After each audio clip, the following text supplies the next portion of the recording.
Hey y'all, this is a general reading for the sign of Gemini. For the month of October, I will look at what must be your focus, your strongest energy at the time you find this. Please take what resonates and leave what does not. Gemini, I feel like telling you don't let anyone distract you from your purpose. First and foremost, we have the Chariot, the Three of Wands. You're expanding your circle. This could be something financial, and something you're destined for with this Ten of Pentacles, the King of Pentacles. Could be an earth sign around you, or fire. The Chariot, movement forward. I like to see this healthy movement, or this healthy dynamic that you have with others. The Page of Swords. I feel like there's others learning from you through this. Clarifying the King of Pentacles, Judgment, and the Queen of Wands, the Four of Swords. You're properly utilizing your fire energy in looking ahead towards your future, where it is your goal is, where it is you plan to wind up here. In this Ten of Pentacles, where it is you're growing. And this is your calling, Judgment, whatever this, has to do with the soul family, in particular, the Page of Swords, Eight of Wands, Judgment, the Fool. It could be a child, but the Eight of Pentacles, Knight of Fire. There is a fire lit up within you. And I feel like telling you to surround yourself with those that make you feel at home. With the Ten of Pentacles, the Eight of Pentacles, I feel like you're working a lot, mastering whatever it is that is your craft, but the warning of isolation, the Fool, the Judgment. Yes, it'll feel out of your element here, because I see the Four of Swords, you're resting and healing, learning a lot under the Page of Swords element, which is you. But the Fool, the Eight of Pentacles, taking a trust, a leap of faith towards something new. And you're looking ahead to your future, the Three of Wands, the Eight of Wands. You see this energy exchange. And I feel like you're learning more about what it is your purpose is in life, to guide this other energy or multiple energies with your wisdom.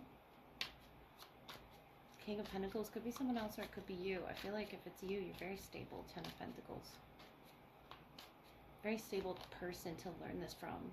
The beginner's mind, first breath number 21, or the 21st could be significant, which I don't know if I'm correct about the new moon in the sign of Libra, but diving into a task number 10. So this could be the month of October 21st. Something you read or something you see is going to light this passion within you.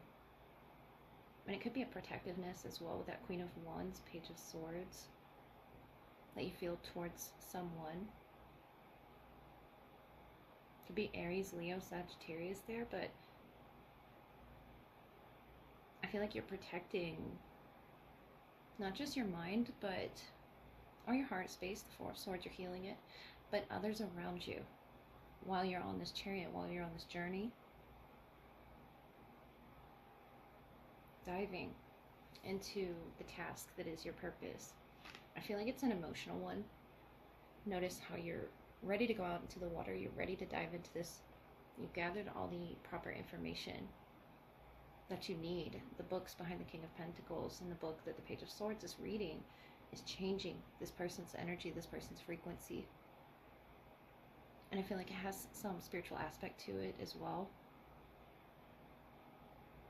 The way that you came about this purpose, the way you came about this calling, you're very naturally good at it. The Judgment, the Fool, the Eight of Pentacles. Notice how this person is sort of, balancing a candle, and they're balancing the planets as well. Working with planetary alignment, working with astrology, all of it being in your favor. Gemini, let's look at your love energy. going to be the love portion, which follows your general reading. For the sign of Gemini, I will...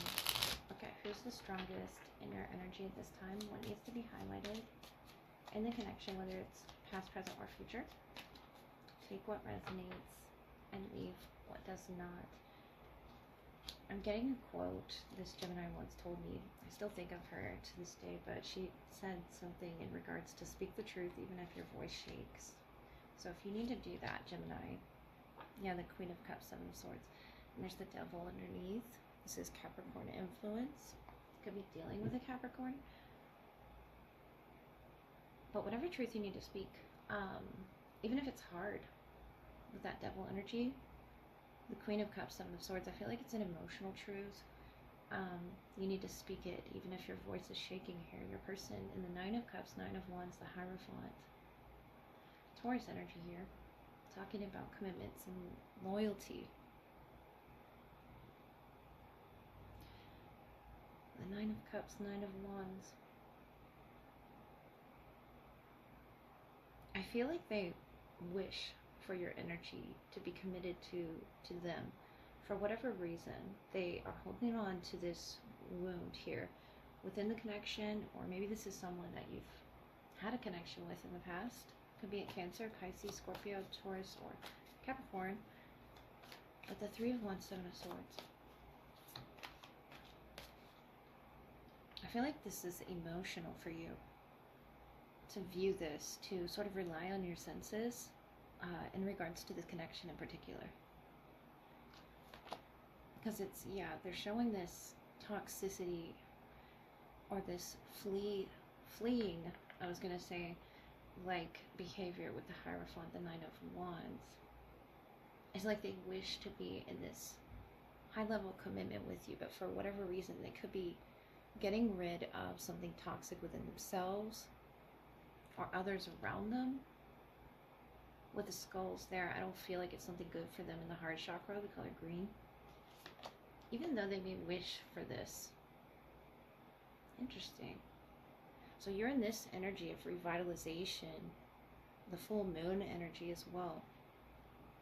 Very highly intuitive, in tune with your emotions, very on guard as well. But notice how this person in the Nine of Cups is sort of doing the same as this Dracula figure that you're represented by. This timeless figure, very romantic as well with the Queen of Cups. Highly intuitive, very emotional, very charged by the moon energy. The moon that's on that Seven of Swords, especially. Maybe they feel like an energy vampire to you. The Nine of Wands is something of an energy that they've been holding on to that I feel has affected you.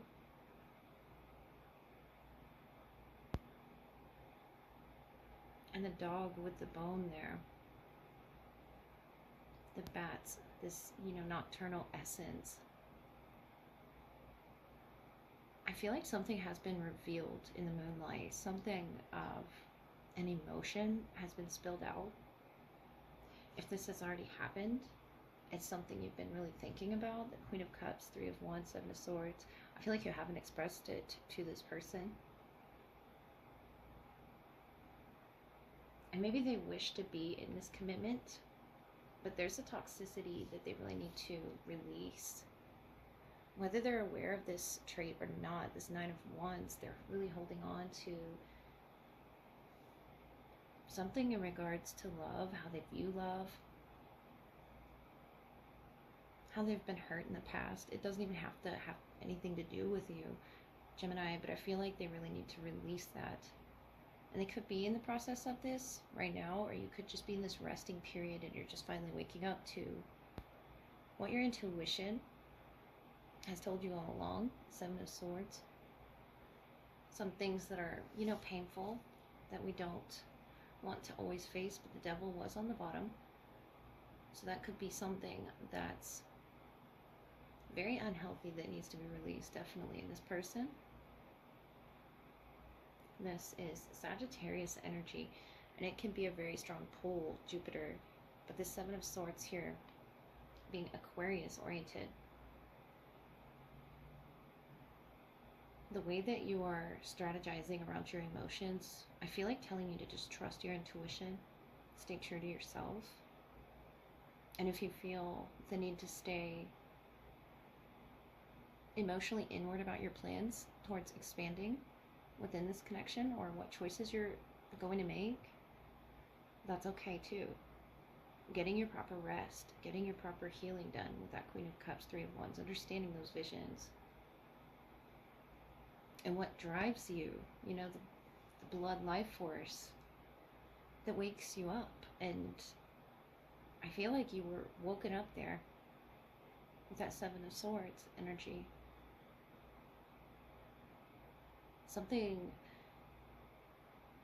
this person is holding on to this torch and there's these torches lit. Your energy is affecting each other in different ways. And I feel like they're on their own right now, though they wish for this commitment with you. This could be someone that just wants to be with you, that you're sort of sitting on your emotions, trying to see how you feel intuitively, tapping into that. And whatever is your truth, Gemini, is your truth. So I feel like telling you, you don't have to align with this person if you don't feel as if they're right for you. If there's something toxic in their life that they're attached to that you're sensing, emotionally speaking, or could just be a habit or something that they're carrying from their past. The skull there representing death or Scorpio energy. Yeah, I'm really pulling Scorpio or Scorpio moon. It could as well be a Capricorn, Taurus, or a water sign with that moon heavily present, Cancer or Pisces. And I know that's a lot, but those are the influences around this connection. And they're very dreamy as well with the Nine of Cups about their wish fulfillment. And they consider you this treasure of sorts. That's of course going to be up to you if you trust your highest good, your intuition always, Gemini. I hope that helped.